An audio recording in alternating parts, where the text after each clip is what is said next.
संत रामपाल जी महाराज एक ऐसे महान संत जिन्होंने अपनी सतभक्ति, तत्व ज्ञान, करुणा और सेवा के बल पर समाज में नई मिसाल कायम की है। संत रामपाल जी महाराज की अगुवाई में उनके सभी सतलोक आश्रमों से समाज कल्याण के अद्भुत कार्यों ने समाज को सुनहरे भविष्य की एक नई उम्मीद दिखाई है। संत रामपाल जी महाराज से नाम दीक्षा लेने के बाद लाखों लोगों की लाइलाज बीमारियां जैसे कैंसर, एड्स आदि ठीक हुई। संत जी के ज्ञान से प्रेरित होकर उनके अनुयायियों ने लाखों यूनिट रक्तदान किया। संत जी ने लाखों बहन बेटियों का दहेज मुक्त विवाह करवाया।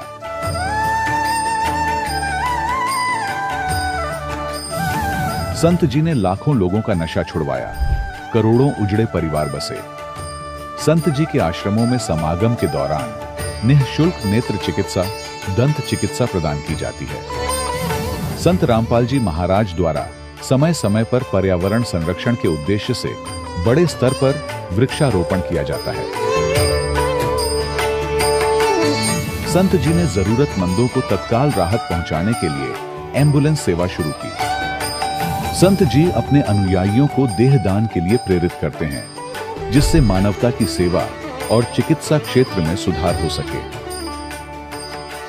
संत रामपाल जी महाराज के सभी आश्रमों में हर रोज निःशुल्क भंडारा आयोजित किया जाता है, जहां हर वर्ग, हर जाति और हर धर्म के लोग एक साथ बैठकर भोजन करते हैं।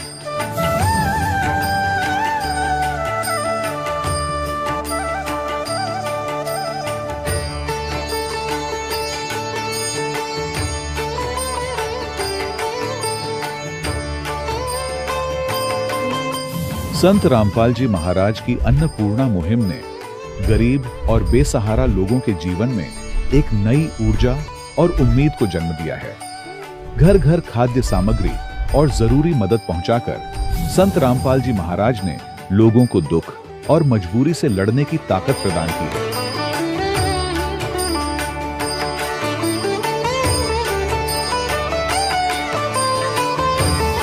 संत रामपाल जी महाराज द्वारा गरीब लोगों के लिए घर बनवाने का अद्भुत कार्य एक ऐसी मिसाल कायम कर रहा है जो सदियों सदियों संत जी की उदारता और दया भावना के तौर पर जाना जाएगा।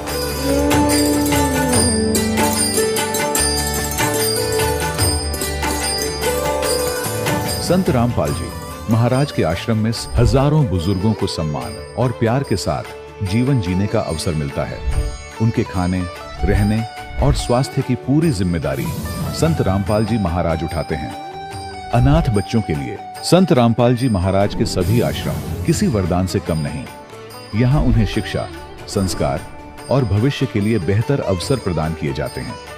चाहे बाढ़ हो, भूकंप या महामारी, संत रामपाल जी महाराज और उनके अनुयायी हमेशा ही जरूरतमंदों के लिए सबसे आगे खड़े रहते हैं।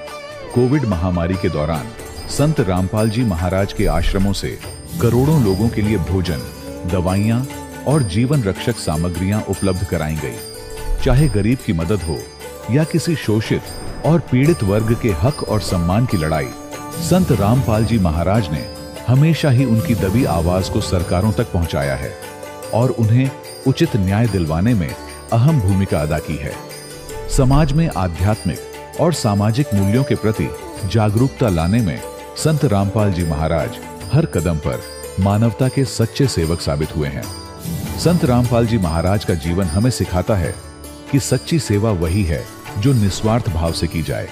आइए हम भी इस महान सेवा के कार्य में इस महान संत से जुड़ें और संत रामपाल जी महाराज से नाम दीक्षा लेकर अपने जीवन को धन्य बनाएं।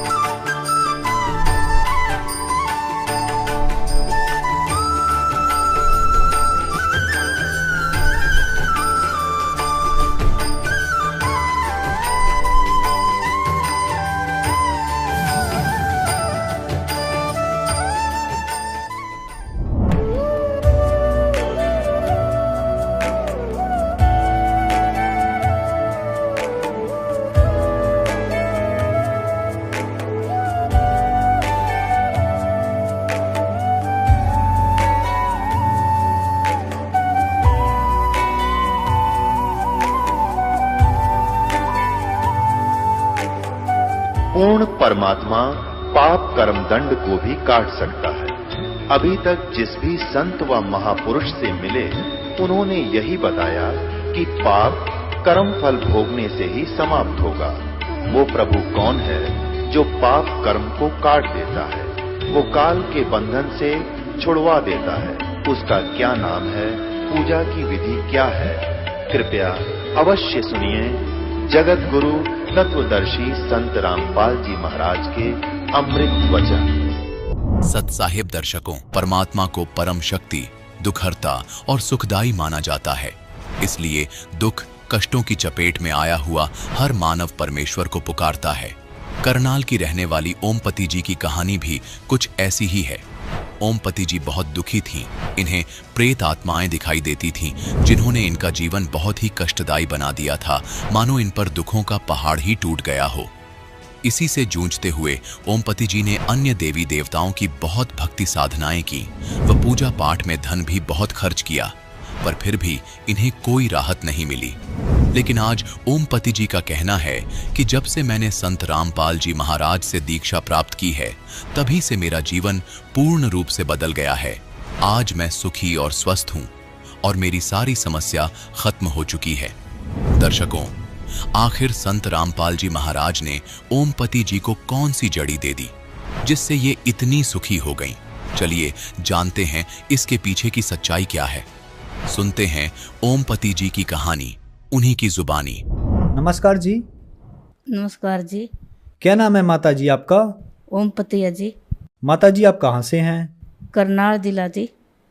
माता जी, संत रामपाल जी महाराज से नाम दीक्षा आपने कब ली? 2016 जी। संत रामपाल जी महाराज से नाम दीक्षा लेने से पहले क्या आप कोई भक्ति साधना भी करती थी? करते थे जी, ये देवी देवताओं की पूजा करते थे जी। इनकी करते करते जी मैं बहुत भी बीमार हो गई जी। देवी की पूजा करे करूँ थी मैं, सब में ज़्यादा वैष्णो न मानने करूँ थी जी। वैष्णो न मानते जी वैष्णो पर भी गई जी, उसकी फोटो भी ले आई, उसकी मैंने जोत भी जगाई। दिन रात जोत कहा माता जी ने दिन रात जोत जगाओ, मैंने वह भी जोत भी जगाई। फिर परेशान होने लगी। फिर संभाल कर बालाजी भगत जावे जी, वो बोला हनुमान की फोटो लाओ, बालाजी जाओ। बालाजी भगत के उसके साथ वो हमने ले गया साथ, तो मैं बालाजी भी गई, बालाजी की भी फोटो भी ले आई। और मैं उसको बोला होमन करावांगे घर में थारे, जब थारे शांति आवेगी। उन्हें होमन भी कराया जी। 21,000 रुपया उसने भगत ने लिया। अगर थारे ईब कोई भी कुछ भी परेशानी नहीं आएगी। फिर भी थोड़े से दिन कुछ मैं ठीक रही, मैं बोली मैं ठीक होने लगी। तो फिर मेरे परेशानी हो गई। तो ये बोले भगत आज के हो गया, मेरे तो फिर पीड़ ज़्यादा रह कर थी। मेरा पीड़ भी इतनी हो जे करे थी, कोई अंत नहीं। सारा दिन पीड़ा में लोचे करूँ थी, सारा गात मागनी हो जे करे थी, बुरा हाल हो जे करा था मेरे साथ। फिर करते करते मैं बोली माँ मेरा तो बहुत भी पीड़ होगी। फिर मेरा दर्द उठने लग गया। दर्द उठने के बाद में मैं बोली मेरे गले तो बहुत भी दर्द हो गया, तो मेरा पेट में दर्द है। तो बोले अल्ट्रासाउंड करावा। अल्ट्रासाउंड में मेरा रसोली का ऑपरेशन बताया डॉक्टर ने भी, इसका रसोली है पेट में। तो मेरा दिन रात उन्हें दवाई ले लो, भी एक हफ्ता दवाई खा कर देख लो। मैंने एक हफ्ता छोड़, मैंने महीना भी दवाई खाई, मेरा कोई भी आराम नहीं लग गया। मेरा बहुत भी दर्द हो गया, बहुत भी मेरा जो महीना की बीमारी थी वो ज़्यादा होगी मेरे। तो मैं फिर डॉक्टर बोले भी ऑपरेशन करवाना पड़ेगा। मैंने उसका बच्चा दर्न का फिर भी ऑपरेशन करवाया। ऑपरेशन करवाया का मैं फिर नीवे नाचने कूदने लग गई। मेरा गला बहुत भी बुरा हाल हो गया। ये बोली तो मैं बाहर काली माता का थान करवाओ, फिर और भी ठीक होएगी, नहीं तेरे बहुत भी बुरा हाल होएगा, तेरे बच्चा लग भी नहीं छोड़ दूंगी। तो माँ बोले हम करते लिया माँ, हमारे तो ऑपरेशन भी हो गए। तो जिस पे झाड़ फूकाने पे गए वो भी 21,000 रुपया ले गए। बालाजी की फोटो भी ले आई, जोत भी लगा दी।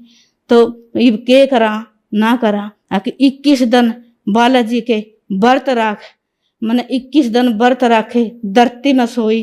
वह चीज बोली जो मेरे पे, मैं धरती में भी सोई। अब पानी में सब्जी खाई, मैंने छौंक छौंक के अपने बच्चे तक भी खिलाई, आप भी खाई। तो मैं वो भी करया मैंने। फिर भी मेरे बहुत भी जीभ लंबी लिखने लगी, मैं काली हूँ तो मेरा थान करवाओ, यहाँ वैष्णो का वहाँ बैर काली का बनेगा थान।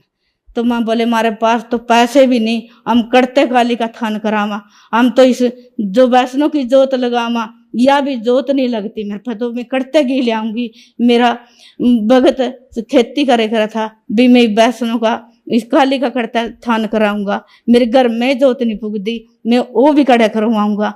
अगर आप नहीं कराते तो करवाना पड़ेगा। नहीं तेरे 2 बच्चे हैं, यू मेरा बड़ा लड़का था तो यू बोला माँ करवा ले।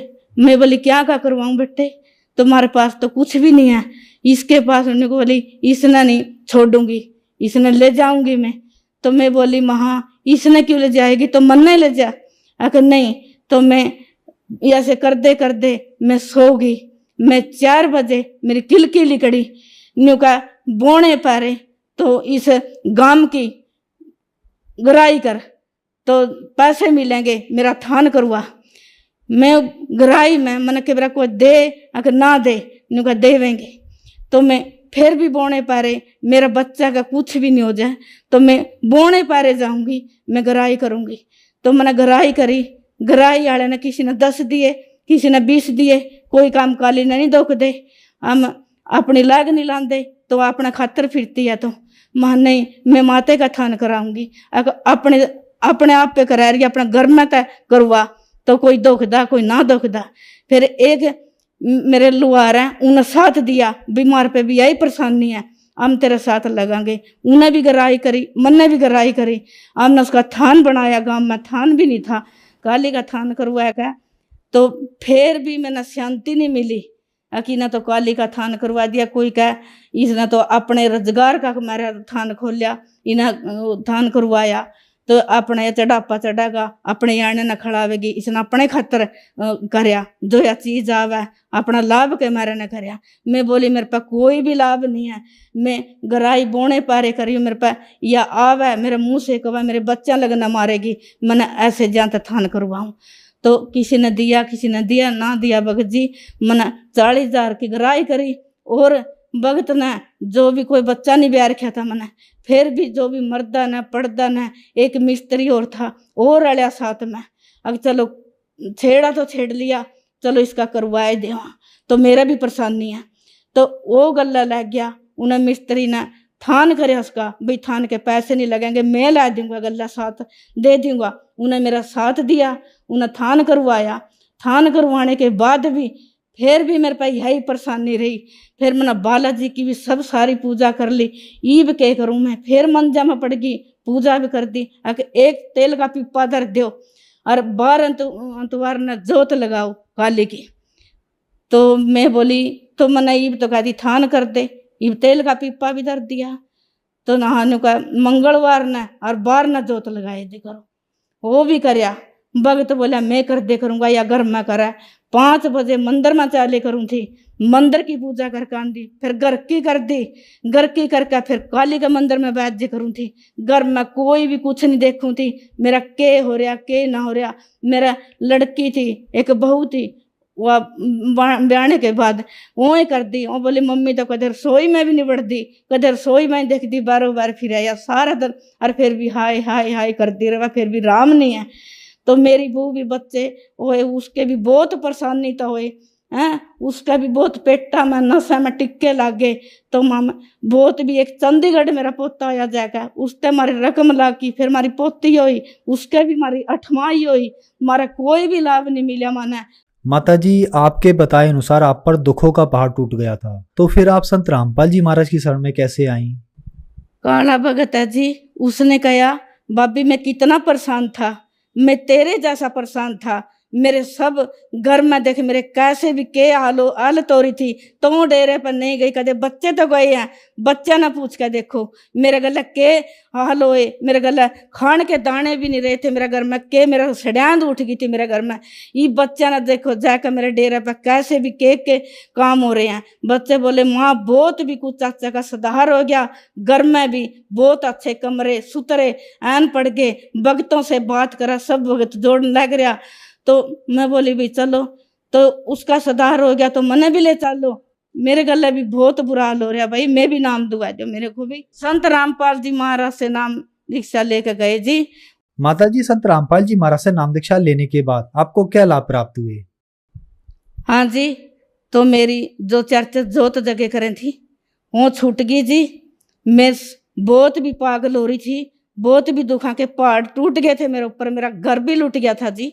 मेरे कोई भी परेशान, कोई भी, मैं 10 रुपया का भी मेरे पास कोई भी कुछ नहीं रहा था। तो मैं संत गुरु रामपाल जी महाराज से नाम दीक्षा ली, तो उसने मेरे एक जोत परमात्मा की लगाई। मैं फिर भी डरदी कदे वह मेरे पैक है वह चीज कदे थाड़ फाड़ नहीं कर दे। मैं ऐसे ऐसे देखती रही तो मेरे पे वह चीज मन जोत लांदे नाम लेंदे दीक्षा, मेरे पे कोई भी परमात्मा की कोई भी इसी रजा हुई वह कोई भी वह चीज मेरे दौरे भी नहीं आई।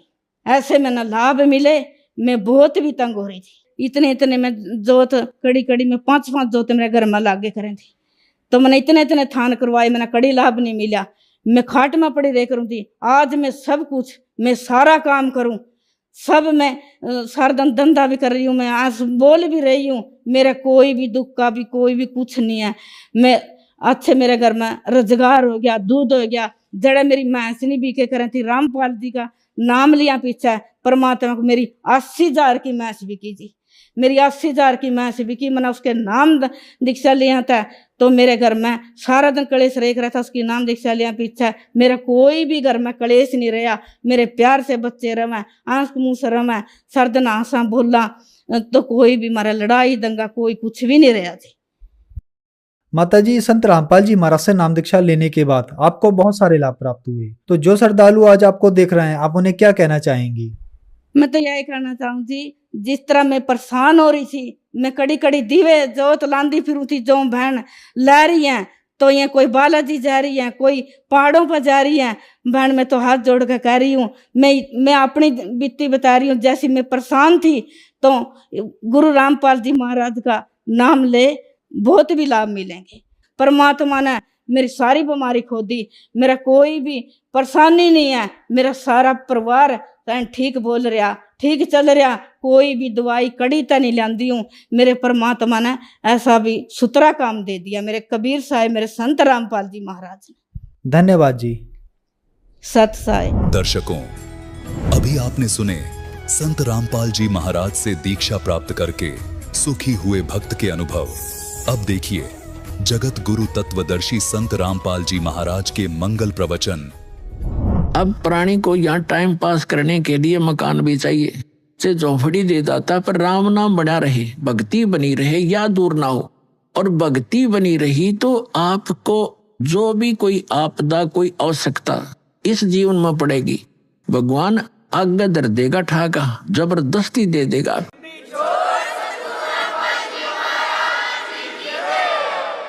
अब परमात्मा कहते हैं, कल पे कारण कौन है, कर सेवा निकाम। सेवा माने पूजा, के निष्काम भाव से भक्ति कर और मन इच्छा फल देऊंगा जब पड़े मेरे तक काम। जब तुझे मेरे सतर का काम होगा, तेरे ऊपर आपत्ति आओगी, मुझे नहीं दिखती।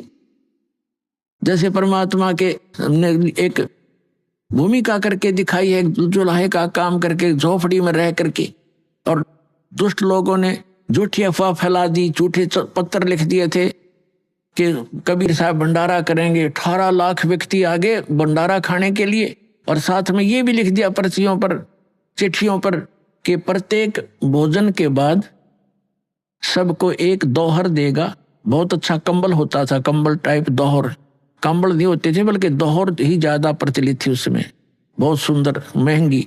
और एक असरफी, एक सोने की मोहर, आज तो 30,000 का होता है 10 ग्राम सोना, वो एक मोहर इतनी होती है 10 ग्राम की, कि वो दक्षिणा देगा। इस लालच में सारे तो आगे पृथ्वी के जितने साधु संत थे, नकली असली, और परमात्मा एक झोपड़ी में बैठे, शाम का भोजन है तो सुबह का अन्न नहीं होता, ऐसी स्थिति में 18 लाख व्यक्ति आगे। तो कहते हैं एक लीला की दाता ने वो स्वयं ही हमारे को दृढ़ता लाने के लिए कि तुम भक्ति करना चाहो तो मैं बताऊं ऐसे करते रहो, और तुम्हारे ऊपर कोई भी ऐसी कोई दिक्कत आएगी किसी भी सतर की, तो मैं आगे खड़ा पाऊंगा। तो यहाँ परमात्मा ने दूसरा रूप बनाया कि 100 बंजारे का, और सतलोक में गए भगवान, वहां से 9 लाख बैलों के ऊपर, पहले बैलों के ऊपर ही ट्रांसपोर्टेशन होता था, ट्रांसपोर्ट का काम, गाड़ियां भी नहीं थी, जंगलों में से चलना होता था। बैलों के ऊपर जैसे गधे का बोरा होता है ऐसे डाला करते थे, तो उसमें कोई खांड भर ले जाता है, कोई बाजरा, कोई ज्वार, एक मंडी से दूसरी मंडी में ले जाते थे। तो ट्रांसपोर्ट का काम बैलों से होता था। उनको बंजारे बोलते थे, बिजनेसमैन, बनज करने वाले बंजारे। तो बंजारे का रूप बनाकर भगवान सतलोक में गए, सचखंड से 9 लाख बैल, और उनके ऊपर बड़े बड़ा पका पका जलेबी, कचौड़ी, पकौड़ी, दही, बड़े, सारा कुछ, जलेबी, हलवे, खीर, माठ भर भर दे रहे भगवान। और वहां चौप काशी के बाजार में लगा के टेंट, उनमें सारे कर दिए खाली, पाड़ की पाड़ में तो ढेर के ढेर पूरियों का, जलेबियों का, लाडुओं का बहुत महंगा पड़ा हुआ, और भंडारा शुरू कर दिया। और आप बैठे झोपड़ी में दूसरा रोल कर रहे। तो ये हमें उदाहरण दिया था कि कल्पे कारण कौन है, कर सेवा निकाम, मन इच्छा फल देऊंगा जो पड़े मेरे से काम। तो हम अगर सच्ची साधना, सच्चे मन से भगवान की भक्ति करेंगे और मर्यादा में रहते हुए, हमने घनी चीज आवश्यकता नहीं, एक तो आवश्यकता हम खत्म करेंगे। जैसे हम भक्ति करेंगे तो भगवान हमारी आपदाओं को टालेगा। दूसरी बात यह है कि हम विवाह शादी में जो खर्च करते हैं बंद करना पड़ेगा, और ना ही ज्यादा संग्रह करने की नीति बनाओ, क्योंकि हमने सफर भी तय करना, सतलोक जाने वाले मार्ग पर हम चल पड़े। अब यात्री घना वजन उठाकर सफर तय नहीं कर सकता। कोठी भी बना लूं, बंगले भी बना लूं, फलाना भी कर दूं, नहीं। आवश्यक वस्तुएं अवश्य लो, बनाओ, अनावश्यक मत करो। रीति रिवाज खत्म करो जो यहाँ बेतुकी बना रखिए। एक लड़की का विवाह कर दिया, फिर उसको हमने बोझ न्यू मान लिया कि पहले तो यहाँ खर्चा गणा करें, लोग दिखावा करना पड़े, देखम देखा। विवाह के अंदर गहने देने पड़े, कपड़े 40 अगलियां के, 20 पछलियां के, वे मतलब वो इधर उधर ठाए फिरते रहते। फिर कोई त्योहार आता है या कोई लड़की का लड़का हो गया, एक ब्याह और शुरू हो गया आजकल, के वो पी लिया, और फिर वो कुआ पूजना चाहिए, भगवान पूजा कुएं ने, कोई बात हुई है।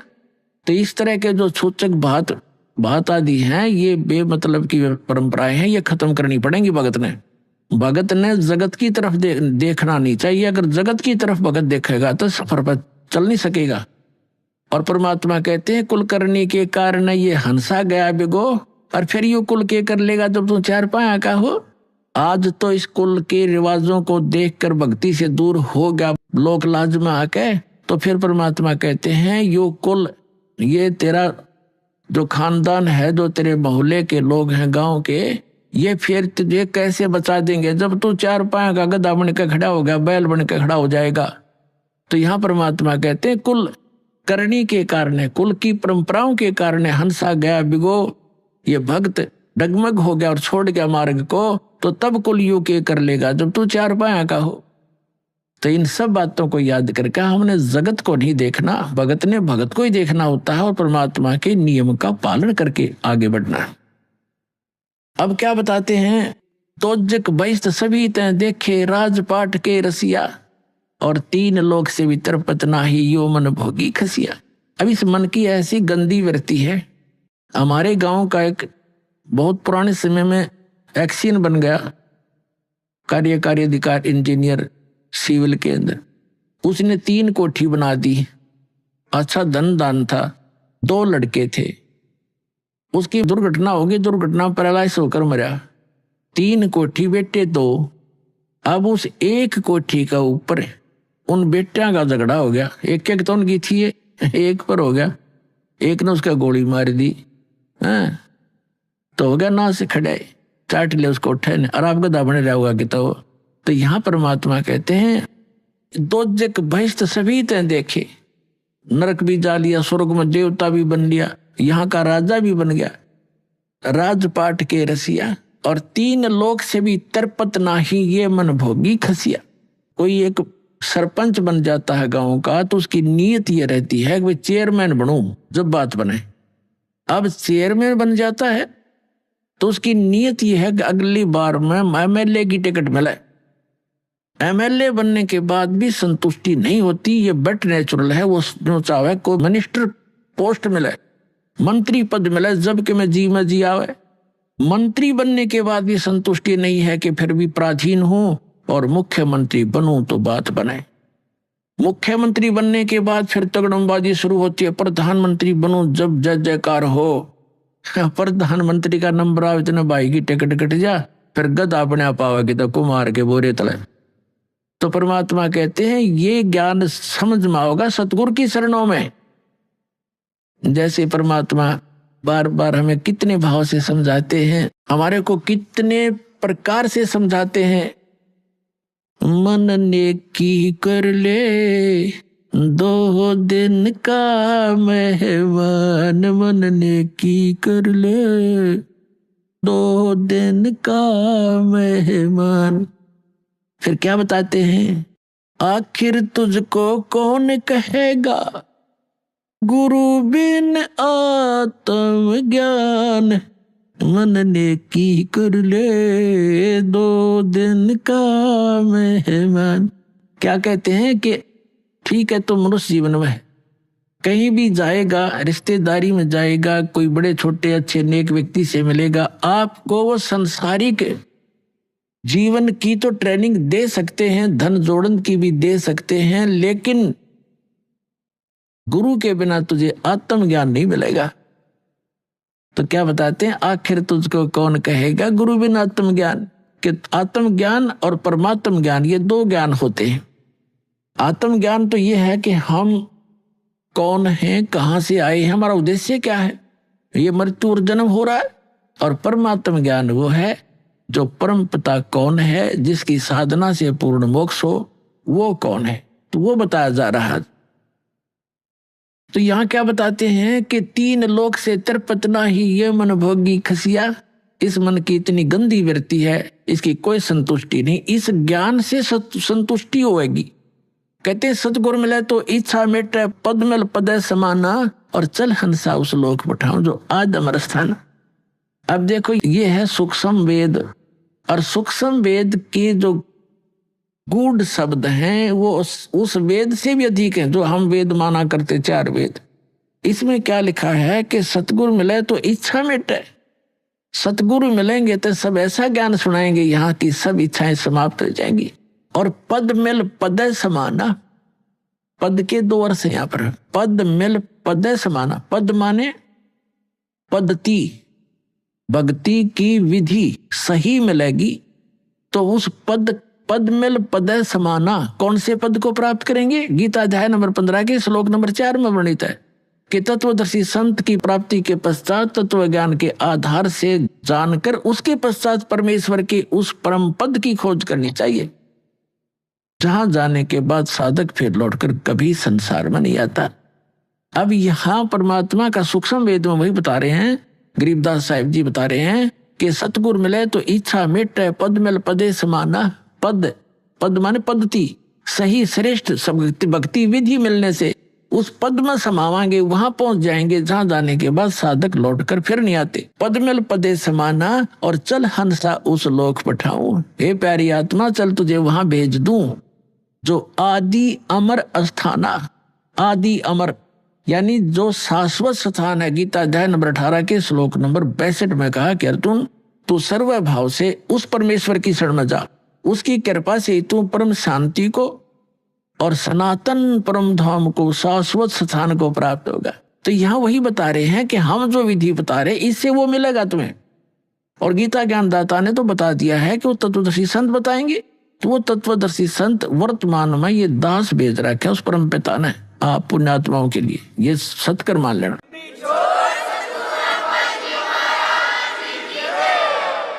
अब क्या बताते हैं कि सतगुरु मिले तो इच्छा मिटे इस मन की। कहते हैं सुरपति दुखिया भूपति दुखिया, रंग दुखी वप्रीति हो, कह कबीर और सब दुखिया, एक संत सुखी मन जीती। अब संत मन जीती बना रहा है दास आपको। ये इच्छाएं हटेंगी, मन की वृत्ति चेंज होगी। सतगुरु मिले तो इच्छा मिटे पद मिल पदे समाना, और चल हंसा उस लोक पठाऊं जो शाश्वत स्थान, आदि अमर स्थाना। आदि यानी पहले का, सदा से ही है वो, और अमर शाश्वत स्थान है। फिर वहां क्या सुख है, 4 मुक्ति जहां चंपी करती। अब जैसे यहाँ की जो मुक्तियां हैं, 4 मुक्तियां हैं, ये चारों की चारों प्राप्त प्राणी भी वापस जन्म मृत्यु में रहता है। वो सदा वो सुख उनको नहीं प्राप्त रहता, और वहां जाने के बाद सदा सुख रहेगा। सतलोक में जाने के बाद चार मुक्ति जहाँ चंपी करती माया होरी दासी, और दास गरीब अब पद पर से वो मिले राम अविनाशी। गीता अध्याय नंबर 15 के श्लोक नंबर 17 में जो कहा है, उत्तम पुरुषत्व अन्य परमात्मा इति उदाहरता है, ये लोग तरम अविश्य विवर्ती अवैश्वर है। तो वो परमात्मा अविनाशी परमात्मा आपको मिलेगा जो साधना हम बता रहे हैं, ये दास बता रहा है, और वहां सदा सुखी रहोगे। आपका परिवार होगा, वो कभी मृत्यु को प्राप्त नहीं होगा, किसी चीज का अभाव नहीं होगा। और यहाँ से तो आपने जाना पड़ेगा, यह आपको याद है खूब, और याद रखना। इसलिए यहाँ की इच्छाएं हटाकर अब वहां की आशा बनाए सतलोक जाने की, जहां आशा ताबासा हुई और मन कर्म वचन सुमरियो सोई। बोलो सतगुरुदेव।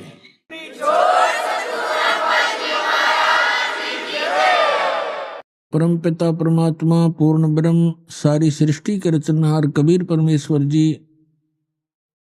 हम सभी आत्माओं के जनक हैं। ये हमारे हमदर्द हैं, हमारे पिता हैं।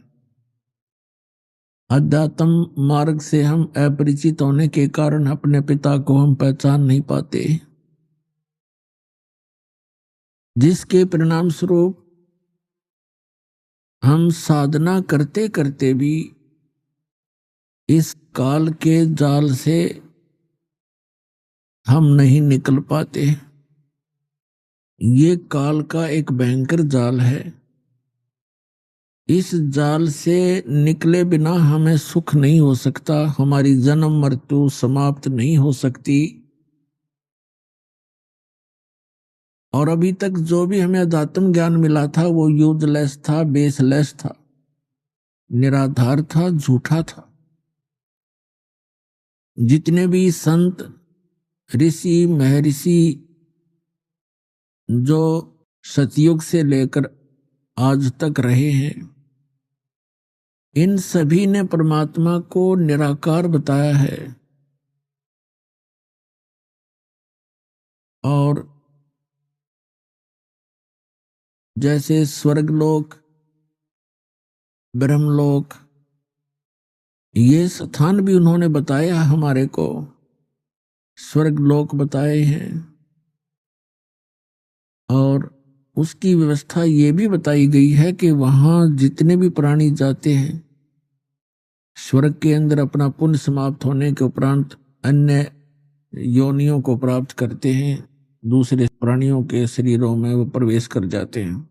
ये सिलसिला असंख्यों युगों से चला आ रहा है। अब कुछ समय से 100, 125, 150 वर्ष से इस काल ने एक और जाल फैलाया है, जो ये सतलोक की महिमा बताने वाले कुछ पंथ पनपे हैं, जिसमें से राधा स्वामी पंथ जो आगरा से प्रारंभ हुआ है, ये सबसे पुरातन है। इस अभी सन 1861 के आसपास ये प्रारंभ हुआ, और उसी से बहुत सी ब्रांचें बन गई हैं। जैसे जय गुरुदेव पंथ मथुरा में, सच्चा सौदा सिरसा के अंदर डेरा बना हुआ है, और ब्यास के अंदर भी उसी से बहुत से पंथ निकले हैं। जैसे दिनोद के अंदर एक भिवानी जिला में, और भी अनेकों स्थानों पर ठाकुर जी है, ये भी उसी राधा स्वामी पंथ से निकले हुए एक अलग से उन्होंने पंथ चलाया।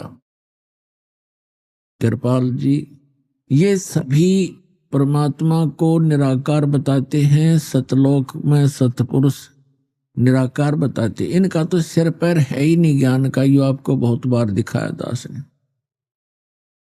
तो कहने का तात्पर्य ये है कि हम यथार्थ अध्यात्म मार्ग से अपरिचित रहे, जिस कारण से हम जन्म और मृत्यु के इस दीर्घ रोग में फंसे रहे।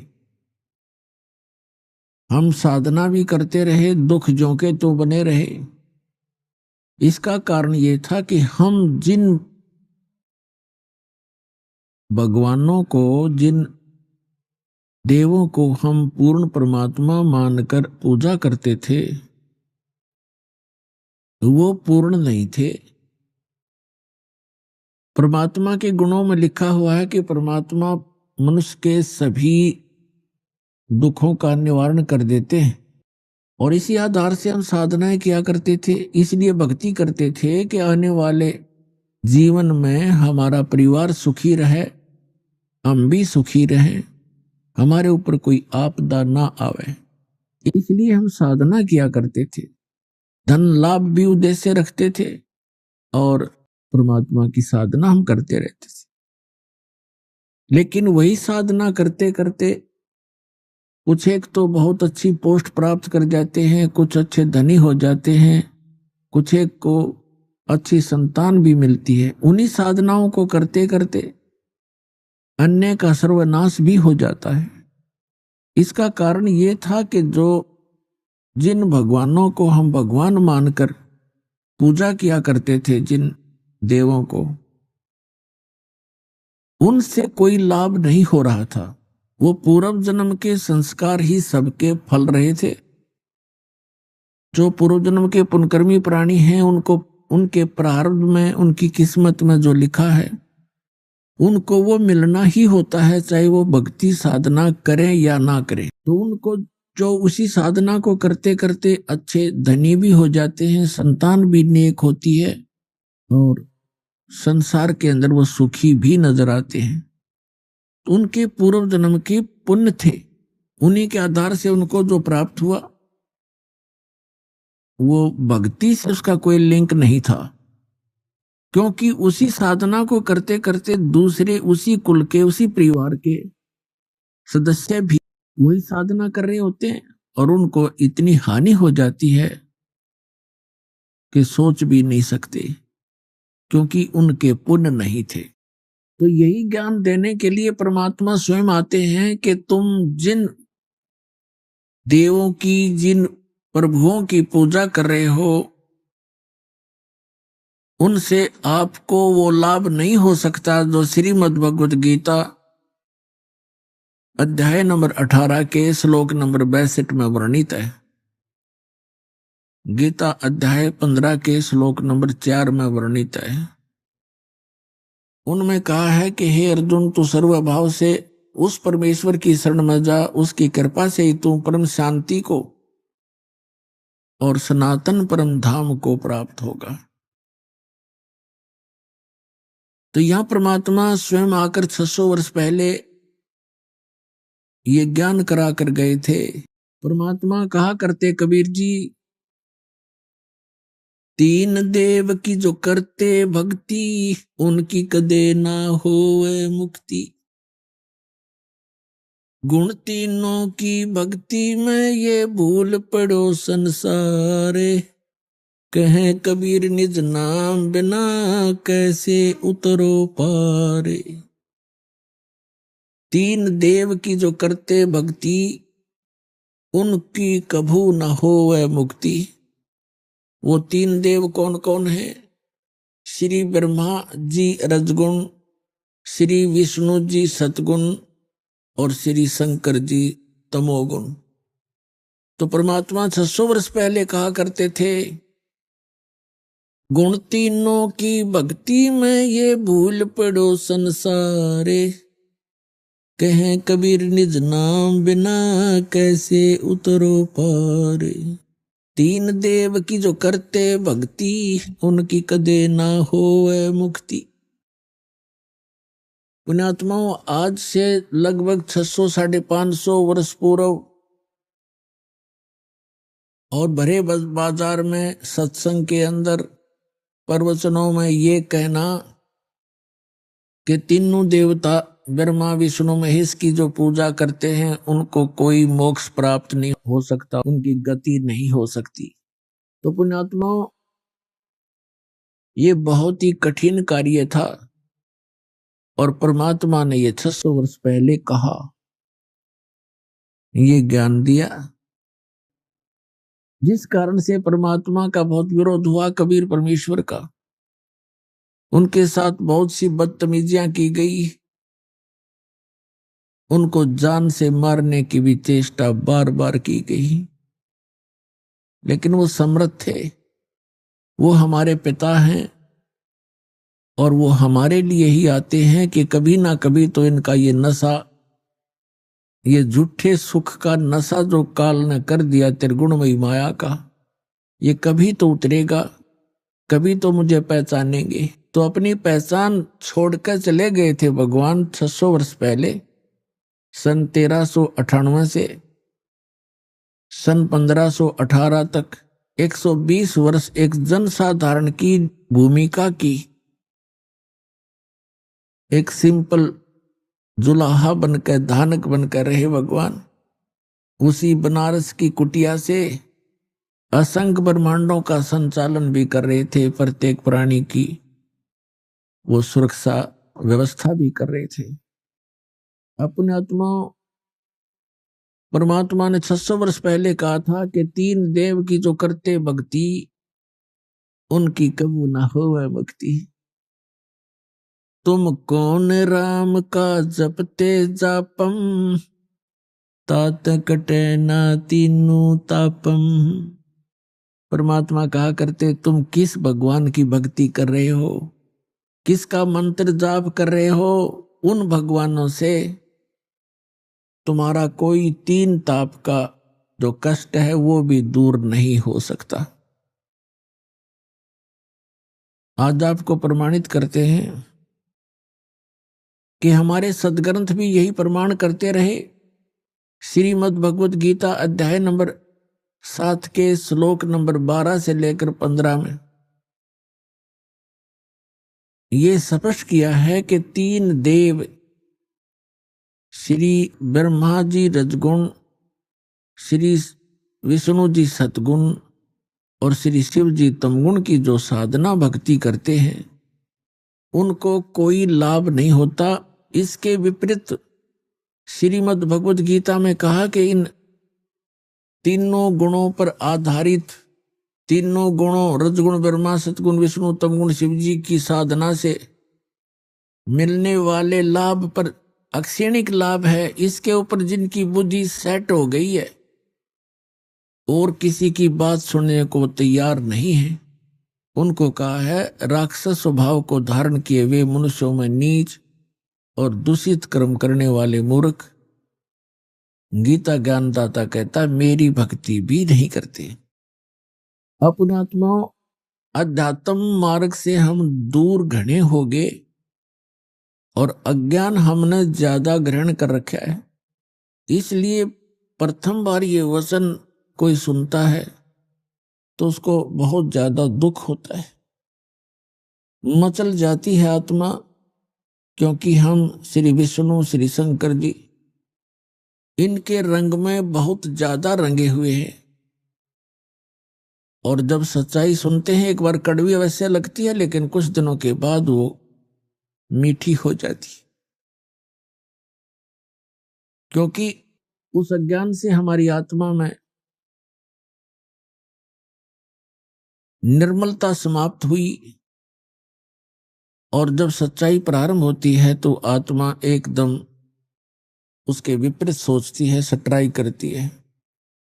लेकिन सच्चाई के अंदर इतना दम होता है, वो अपना स्थान बनाकर ही रहती है। जब दास ने यह सत्संग शुरू किए, इतना विरोध हुआ। एक बार तो ऐसा लगा कि परमात्मा आपका ज्ञान आपके बच्चों तक कैसे पहुंच पाएगा। कदम कदम पर विरोध हो रहा है। किसी भी वर्ग में देखिएगा, सभी ये कहने लगे कि रामपाल तो निंदा करता है, लेकिन इस दास को पता था कि निंदा नहीं, एक परोपकार कर रहा हूं। जैसे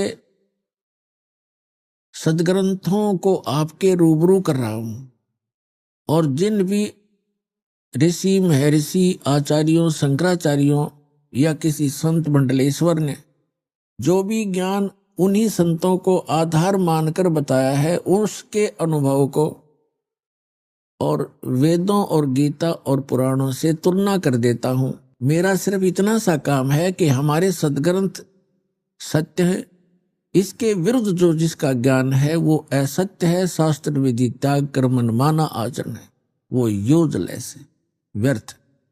इसको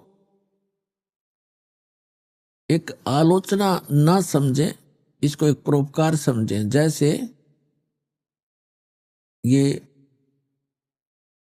कई शरारती व्यक्ति, कुछ असामाजिक तत्व नकली नोट छाप देते हैं 500 और 1000 रुपए के। जब सरकार को पता चलता है तो वो क्या करते हैं, ओरिजिनल और डुप्लीकेट दोनों साथ साथ दिखाते हैं समाचार पत्रों में, मीडिया और इलेक्ट्रॉनिक मीडिया टीवी चैनलों पर, और वो बताते हैं कि देखो ओरिजिनल में ये वस्तु है और डुप्लीकेट ये ऐसा है, इसमें ये नहीं है, ये त्रुटि है। तो कोई ये कहे कि सरकार आलोचना कर रही है दूसरों के नोटों को, तो जची नहीं बात। ठीक इसी प्रकार वो सरकार एक बहुत बड़ी परोपकार कर रही है, नहीं तो लाखों लोग लुट जाते। तो यही उद्देश्य दास का है कि आपके ओरिजिनल और डुप्लीकेट ज्ञान को दोनों को रूबरू कर रहा हूं, और इससे आपको पहचान होएगी सत्य और असत्य की, आपका जीवन नाश होने से बच जाएगा। अभी आपने सुने संत रामपाल जी महाराज के मंगल प्रवचन। आइए अब सुनते हैं संत रामपाल जी महाराज से नाम दीक्षा लेकर सतभक्ति करके अद्भुत लाभ प्राप्त करने वाले अनुयायी के विचार। दर्शकों, कहते हैं सच्चे गुरु की शरण और कृपा के बिना कोई साधना सफल नहीं होती और ना ही कोई लाभ प्राप्त होता है। ऐसा ही हुआ नोएडा उत्तर प्रदेश के गोपाल चौधरी जी के साथ, जो पहले ब्रह्मा विष्णु महेश और देवी दुर्गा जी की भक्ति करते थे। इन्होंने 21 साल डेरा सच्चा सौदा में भी बिताए, वहां सेवा भी की, लेकिन फिर भी इन्हें ना शारीरिक सुख मिला और ना ही मानसिक। गोपाल जी का कहना है कि मेरी जिंदगी तब बदली जब मुझे संत रामपाल जी महाराज द्वारा लिखित पुस्तक जीने की राह मिली। दर्शकों, आखिर संत रामपाल जी महाराज ने अपनी इस पुस्तक में ऐसा क्या लिखा है जिसे पढ़ते ही श्रद्धालु संत रामपाल जी महाराज के आश्रम की ओर दौड़ पड़ते हैं? आइए जानते हैं कि सच्चाई क्या है। सुनते हैं गोपाल जी की कहानी, उन्हीं की जुबानी। नमस्कार सर। नमस्कार सर। सर क्या नाम है आपका? चौधरी गोपाल सिंह। गोपाल जी आप कहाँ से हैं? हम ग्रेटर नोएडा गौतम बुद्ध नगर गांव लटपरा से आए हैं, उत्तर प्रदेश, पश्चिमी उत्तर प्रदेश। गोपाल जी, संत रामपाल जी महाराज से नाम दीक्षा आपने कब ली? सर जी, हमने 21 मई 2017 को संत रामपाल जी महाराज की शरण में आकर के नाम दीक्षा ली। संत रामपाल जी महाराज से नाम दीक्षा लेने से पहले क्या आप कोई भक्ति साधना भी करते थे? जी हाँ, हम पहले भक्ति साधना करते थे, शेरावाली की भी करते थे, विष्णु की, ब्रह्मा, शिव जी की, गणेश जी, हनुमान जी की, इन सबको ही तकरीबन पूजते थे हम। लेकिन हमें कोई उनसे पूजने से हमें कोई लाभ नहीं है। आस्था जरूर लगी रहती थी कि शायद अब नहीं, अब आगे चल के हमें लाभ होगा, लेकिन कोई लाभ नहीं होता था। उसके बाद में फिर हम जो है एक धन सतगुरु नाम से एक संस्था चली हुई थी राम रहीम जी की, उसमें जा कर के हम जुड़ गए सन 1994 में। वहाँ पे हम टोकन मिला हुआ हमें सेवादार के नाम से, सेवा भी करते थे हम। जब ज़रूरत पड़ती थी आश्रम को, जब हम वहाँ पे समय समय पर जाया करते थे सेवा करने के लिए, लेकिन फिर भी हमें कोई भी वहाँ से लाभ नहीं मिला। सर आपने बताया कि आप डेरा सच्चा सौदा सिरसा पंथ में 21 साल रहे और सेवादार भी रहे, तो फिर आप संत रामपाल जी महाराज की शरण में कैसे आए? सर जी, एक दिन क्या है जी, संत रामपाल जी महाराज की शरण में आने से पहले हमारे 3 ऑटो चलते थे। उन ऑटो में एक कोई भगत सेवा कर रहे थे, तो उन्होंने पुस्तक रख दी गीता जयंती की आड़ में, गीता का अपमान। तो वो उस गीता को हमने जब देखा तो हमने सोचा कि भाई ये तो बड़ी अच्छी पुस्तक है। हमने उसको पढ़ा, पहले तो पढ़ लिया, पढ़ने के बाद फिर हमने गहराई में पहुंचना शुरू किया। पहुंचने के बाद में जो पीछे नंबर लिखे हुए थे उन पे हमने संपर्क किया, SMS किया, हमें जो है मिला कि आप जो है पूरा एड्रेस लिख करके दीजिए और आपको पुस्तक भेजी जाएगी। तो सर जी उस पे SMS पे हमें जो पुस्तक देने के लिए कोई भगत आए और हमने 2 पुस्तक ली, गीता तेरा ज्ञान अमृत और ज्ञान गंगा। तो सबसे पहले हमने भगत जी गीता तेरा ज्ञान अमृत, क्यों गीता को हम मानते थे, जिस पे कृष्ण जी का अर्जुन जी का फोटो छपा हुआ था, हम उसी को गीता समझ करके हम उसी को अपना श्रद्धा से सिर झुका करके हम उसको मानते थे। थोड़ा बहुत कहीं से हमें कुछ मिल जाता सुनने को तो हम सुनते थे। तो भगत जी हमने जो है वो पुस्तकें पढ़नी शुरू करी। तो 3-4 दिन लगातार हमने जब वो पढ़ी तो जितने श्लोक हमें पढ़ने को मिले जब तक, तो एक दिन हम दोपहर में पढ़ते पढ़ते सो गए और सोने के बाद में सर जी हमारे मुंह से वो सारे श्लोक ऑटोमेटिक निकलने लगे जो हमने पढ़ लिए थे 3-4 दिन में। उसके बाद में हमें अफसोस हुआ कि भाई हम ये क्या देख रहे हैं। तो इतने में ही हमें जो एक सफ़ेद पोशाक में लंबे ठाड़े एक व्यक्ति के रूप में हमें जो हमारे पास आए, हमारे सिर पे हाथ रखा कि बेटा आप तो बहुत पुण्यकर्मी आत्मा है, परमात्मा की भक्त आत्मा है, आप जो बैठे हो और अपना पुस्तक पढ़ो, सत्संग भी सुना करो और नाम दीक्षा लो और अपना कल्याण करा लो। तो सर जी हमें जो उसी समय से ऐसी तड़प पैदा हो गई, ऐसी तड़प पैदा हो गई कि हमारा मन ना तो कहीं पे लगता, ना घर में परिवार में कहीं पे भी नहीं लगा। हमने नंबरों पे फिर हमने जो कॉल करी कि जी हमें जो है ये नाम दीक्षा कहाँ से मिल सकती है। तो आगे से जवाब मिला कि आप रहने वाले कहाँ के हैं, कहाँ पे हैं। मान कीजिए हम पश्चिमी उत्तर प्रदेश गौतम बुद्ध नगर ग्रेटर नोएडा से बोल रहे हैं कि तो आपको जो है कौन सा जगह नज़दीक पड़ेगा। तो उन्होंने 2 जगह के नाम लिए, लौनी और बुलंदशहर। हम बोले कि मन की जी जगह तो दोनों ही बराबर दूरी पे हैं, लेकिन आसान हमें बुलंदशहर पड़ेगा ताकि हम घर से बैठ करके और वहीं पे जाके उतरेंगे, लौनी के लिए हमें दिक्कत पड़ेगी। तो उन्होंने हमें जो यहाँ का आश्रम का सेंटर का नंबर दिया, नंबर पे हमने संपर्क साधा। हम जो है उसी समय सुबह क्यों व्याकुल थे हम आए, आ करके हमें बीड़ी हुक्का बीड़ी की इतनी तलब थी कि बहुत ज़्यादा। हमने 5 साल की उम्र से ही हुक्का बीड़ी को पीना शुरू कर दिया था और हमने कम से कम 55 साल हुक्का बीड़ी पिया है। इतनी तलब थी किसी तरीके से भी हमारी वो छूटी नहीं थी। संत रामपाल जी महाराज के सेंटर पे जब हम आए तो हमारी जेब में 3 बीड़ी थी। तो हमने सेंटर से बाहर पहले बैठ के हमने वो तीनों बीड़ी पी। पता नहीं आगे चल के हमें पीने को मिले ना मिले, क्या स्थिति बने। तो हमने कुल्ला करके अच्छी तरह से मुंह में ऐसा देखा कि मतलब बास भी ना हो, तो हमने cold drink P. Cold drink पीने के बाद में हम सेंटर में आए। सेंटर में आने के बाद में हमने बस सिर्फ सीधा यही लत लगी कि हमें संत रामपाल जी महाराज से उपदेश चाहिए, हमें अपनी आत्मा का कल्याण कराना है। संत रामपाल जी महाराज की कृपा से हमें उपदेश मिला। सर जब आपने संत रामपाल जी महाराज से नाम दीक्षा ली तो क्या आपको लाभ भी प्राप्त हुए? हाँ जी, हमें बहुत सारे लाभ मिले। सबसे पहला लाभ तो हमें ये मिला, संत रामपाल जी महाराज से उपदेश लेने के बाद में हम बिल्कुल निर्भय हो चुके थे। हमें किसी तरह की कोई भय नहीं रहा कि हमारा कुछ होना भी है नहीं होना है, हमें कोई लालच नहीं रहा। उसके बाद में हमें एक लाभ ये मिला कि हमारी छोटी बहू और बेटा रात के समय में सो रहे थे। उस समय में चोटी कटने का सिलसिला चला हुआ था। तो अचानक से बहू जो डर गई और लड़का ने आवाज़ दी कि पापा भारती नाम है उस बहू का, कि भारती डर गई है। मन की तो बेटा यहाँ आओ, दोनों उठ करके। अब वे दोनों आए तो जहाँ पे हमने जो चलाते थे वहाँ पे हमने कपड़ा बिछाया कि बेटा यहाँ पे जो दंडवत प्रणाम करो और परमात्मा को शीश झुकाओ। उन्होंने दंडवत प्रणाम किया, हमारे कहने से शीश झुकाया तो उनका भय एकदम से बिल्कुल निकल चुका था। जैसे वो हमारे कमरे से निकल के बाहर जा रहे थे तो हमारा मकान 3 साइड से बन के बीच में चौक था। चौक इतना था कि जो कि 100 आदमी बैठ कर के आराम से खाना भी खा लें। तो उस चौक में कर जैसे अपने कमरे में को वो जा रहे तो हम पीछे निकले तो संत रामपाल जी महाराज कुर्सी पे बैठे बीच आंगन में हमें दिखाई दिए। हम जैसे जागते हुए, उन्हें कि हम कुछ सपना देख रहे थे। तो सर जी हमने सीधा दंडवत प्रणाम किया। लड़का कहने लगा पापा ये क्या कर रहे हो? मन की भाई तुम अपने कमरे में जाओ, आपको जो कुछ होना था फ़ायदा हो गया, बाकी हमें जो करना हमें करने दो। तो हमने जो दंडवत प्रणाम किया और आशीर्वाद दे करके परमात्मा हमसे जो चले गए, हम फिर सो गए। अगले दिन बच्चों ने हमसे जिक्र किया, पापा ये कौन सा तुमने अपना जो वो कर रखा? मन की भाई सुनो, जो प्रक्रिया तुम कर रहे हो तुम अपनी प्रक्रिया करते रहो, हम तुम्हारी प्रक्रिया में कोई बाधा नहीं डालेंगे। लेकिन जो प्रक्रिया हम कर रहे हैं हमारी प्रक्रिया में तुम बाधा नहीं डालोगे। अपनी अपनी प्रक्रिया करते रहो, कोई किसी की प्रक्रिया में बाधा नहीं डालेगा। तो सर जी उसके बाद में फिर हमें मुंडका आश्रम में जाते जाते हमें जो बुखार बना, सर्दी इतनी तेज लगी तो एक भगत ने हमारे जहाँ पे सामान था वहाँ पे ले गए, गोद में उठा करके वहाँ पे गद्दा बिछाया, लुटाया, रजाई उड़ाई और फिर उन्होंने कहा चाय लेकर के आते। मन कि नहीं, हमें थोड़ा गर्म पानी दो।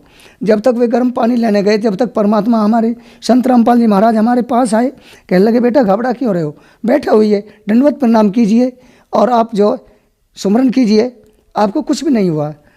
तो सर जी हमें जो जब भी दर्शन दिए, दर्शन देने के बाद में हमें कुछ भी नहीं रहा, ना बुखार रहा ना सर्दी रही। उसके बाद में 28 जून को हम सेवा से जा रहे थे सेंटर पे, तिलपता सेंटर पे, गौतम बुद्ध नगर का जो सेंटर है संत रामपाल जी महाराज का, वहाँ पे सेवा से जा रहे थे। हमें सतनाम मिल चुका था, सतनाम का जाप करते हुए जा रहे। तो जैसे हम जा रहे थे, हम विक्की से थे, विक्की में हमारी में शिफ्ट कार ने टक्कर मारी। टक्कर लगते ही हमारी विक्की गिर गई और हम भी गिर गए। वहाँ मार्केट थी एक छोटी सी, जहाँ पे 50 बंदे कम से कम थे, जिन्होंने हमें उठाया गाड़ी के आगे से। और गाड़ी का शिफ्ट कार का बम्पर टूट के नीचे गिर गया, बोनट मुड़ गया, चलाने वाले का माथा फूट गया और बराबर में बैठने वाले का होठ फट गया। जब हमें होश आया तो वहाँ संत रामपाल जी महाराज जी कह रहे थे कि बेटा बैठे हो, दूसरों को क्यों गफलत में डाल रहे हो, अपना बैठे हो जाइए। तो हमें होश आया। होश आने के बाद में जिसको खून निकल रहे थे, हमने कहा कि भाई पहले इसका ट्रीटमेंट कराओ, हमारी बाद में चिंता करना, हम ठीक हैं। तो वो सब कहने लगे कि देखो बुढ़े को क्या हुआ है, जो कि इतनी टक्कर से मर जाना चाहिए था, और ये कह रहा है कि भाई इसको पहले ट्रीटमेंट कराओ, अपने लिए कुछ नहीं बोल रहा है। हम बोले कि हमें परमात्मा की कृपा है, से हमें कुछ नहीं होगा, हम पूर्ण परमात्मा की शरण में हैं। लाभ और मिला, हमारी नाक में किसी तरह से जख्म हो गया था, उस जख्म में नाक से खूनों की तिल्ली बन जाती थी। हम ट्रीटमेंट कराते थे, दवा लेते थे, लेकिन किसी तरह से भी कोई भी हमें फ़ायदा नहीं हुआ। हम सरकारी अस्पताल में गए तो वहाँ पे उसका ट्रीटमेंट के बजाय हमें जो टीबी घोषित कर दिया डॉक्टर ने। हम कहने लगे भाई इलाज तो हम किसका कराने आए हैं, आप टीबी घोषित कर रहे हैं, भाई हमें आपसे इलाज नहीं कराना। हम वहाँ से वापस चले आए, पर्ची भी हम जो वहीं फाड़ करके घेरी आए। आकर के हम जो सीधे मुंडका गए, संत रामपाल जी महाराज की शरण में जाकर के हमने दंडवत प्रणाम किया कि महाराज आप ही जो भी कुछ हैं, जब इतना हमें सहारा दिया, ऐसे ऐसे एक्सीडेंटों से हमें जीवित बचाया, तो ये तो आपके लिए कुछ भी नहीं है, आप ही हमें ठीक करेंगे, आप ही हमें सब कुछ करेंगे, हम आज के बाद में कोई दवा नहीं खाएंगे। सर जी हमने कोई दवा नहीं खाई, ना कोई कुछ करा, हमारा जभी से नाक का जख्म ठीक हो गया और ना ही हमें कोई टीबी रही। हमने फिर आकर के चेकअप करा तो चेकअप में कुछ भी नहीं, सारा का सारा नॉर्मल रहा। डॉक्टर भी अचंभा मान गए कि भाई जब तो तुम्हें टीबी थी क्लियर दिख रही थी और आज तुम ऐसे। हमने जो संत रामपाल जी महाराज का शुक्रिया अदा किया कि ऐसे परमात्मा हमें कब से पहले से क्यों नहीं मिले, जो कि आज तड़पने के बाद में इतने समय के बाद हमें मिले। तो हम उन्हीं को याद करते रहे और उन्हीं का जाप करते रहे। और हमें तो सिर्फ इतना ही चाहिए कि परमात्मा सदगुरु रामपाल जी महाराज हमें सदा अपनी शरण में ही रखें, हमें और कुछ नहीं चाहिए, हमें सिर्फ मोक्ष चाहिए। सर जैसा कि आपने बताया कि आपको बहुत ज्यादा नशे की लत थी, आप बचपन से ही नशा करने लग गए थे, तो क्या संत रामपाल जी महाराज की शरण में आने के बाद आपका नशा छूट गया? हाँ जी, नशा तो ऐसा चला गया, हमने मतलब दवा भी खाई थी, बहुत सारी उपयोग भी किए थे, लेकिन किसी तरह से हमें वो हुक्का बीड़ी की लत नहीं छूटी थी। और शरण में संत रामपाल जी महाराज की शरण में आने के बाद में हमें थोड़ा सा 1-2 दिन तो एहसास सा हुआ, जेब में हाथ जाता था, लेकिन गुरुजी का याद आते ही, नाम याद आते ही हमें ऐसा लगता था कि भाई हम तो बहुत बुरा कर्म कर रहे हैं, हमें ये करना नहीं है। तो 2-4 दिन के बाद में हमारा तो बिल्कुल छू मंत्र ऐसा होगा जैसे कि हम पहले से ही नहीं करते थे। सर संत रामपाल जी महाराज से नाम दीक्षा कैसे ली जा सकती है? सर जी चैनल पे शाम को सत्संग आता है संत रामपाल जी महाराज का, और उस सत्संग पे नीचे एक पीली पट्टी चलती है, पीली पट्टी पे कुछ नंबर लिखे हुए होते हैं, उन नंबरों पे संपर्क करें और संपर्क करके अपने नज़दीकी नामदान केंद्र का पता लें और पुस्तक ज्ञान गंगा लें, ज्ञान गंगा को पढ़ें, सत्संग देखें और नज़दीकी नामदान केंद्र पर जा करके संत रामपाल जी महाराज से दीक्षा लें और अपना कल्याण कराएं। धन्यवाद सर। सच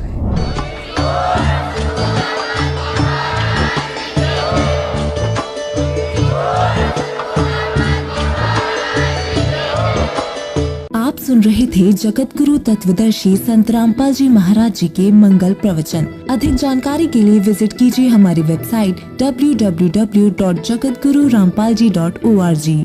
संत रामपाल जी महाराज जी के शुभ आशीर्वाद से पूरे विश्व भर में 500 से भी ज्यादा नाम दीक्षा केंद्र हैं, जिन पर संत रामपाल जी महाराज जी द्वारा ऑनलाइन निशुल्क नाम दीक्षा दी जा रही है। अपने नजदीकी नाम दीक्षा केंद्र का पता करने के लिए संपर्क करें 8222880541।